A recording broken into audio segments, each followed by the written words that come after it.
The joy of accomplishment. Joy is always the accompaniment of a task successfully accomplished. An undertaking completed, or a piece of work done, always brings rest and satisfaction. When a man has done his duty, he is light-hearted and happy, says Emerson.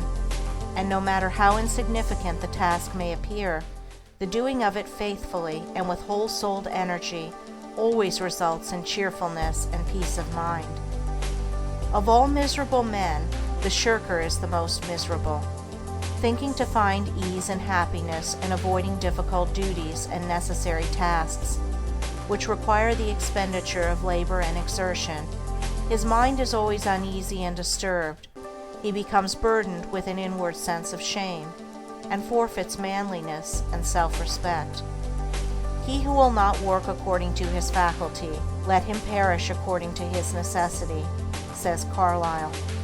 And it is a moral law that the man who avoids duty and does not work to the full extent of his capacity does actually perish, first in his character, and last in his body and circumstances.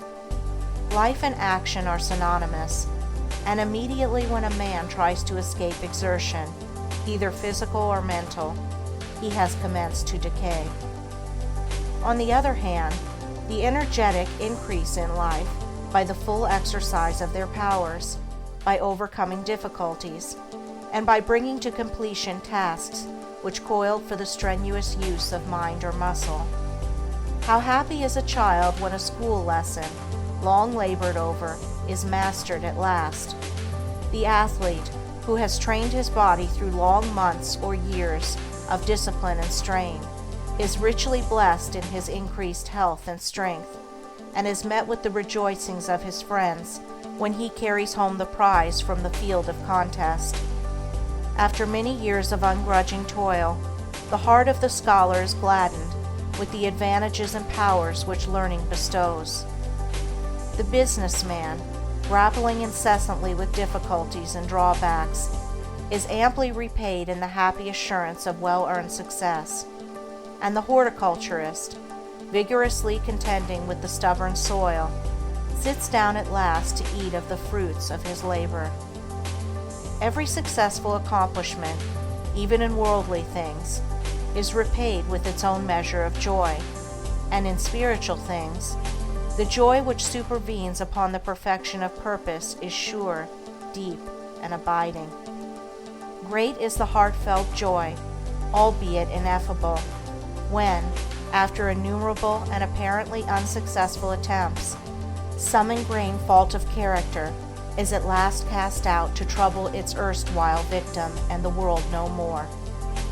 The striver after virtue, he who is engaged in the holy task of building up a noble character, tastes, at every step of conquest over self, a joy which does not again leave him, but which becomes an integral part of his spiritual nature. All life is a struggle. Both without and within, there are conditions against which men must contend. His very existence is a series of efforts and accomplishments, and his right to remain among men as a useful unit of humanity depends upon the measure of his capacity for wrestling successfully with the elements of nature without, or with, the enemies of virtue and truth within. It is demanded of man that he shall continue to strive after better things, after greater perfection, after higher and still higher achievements.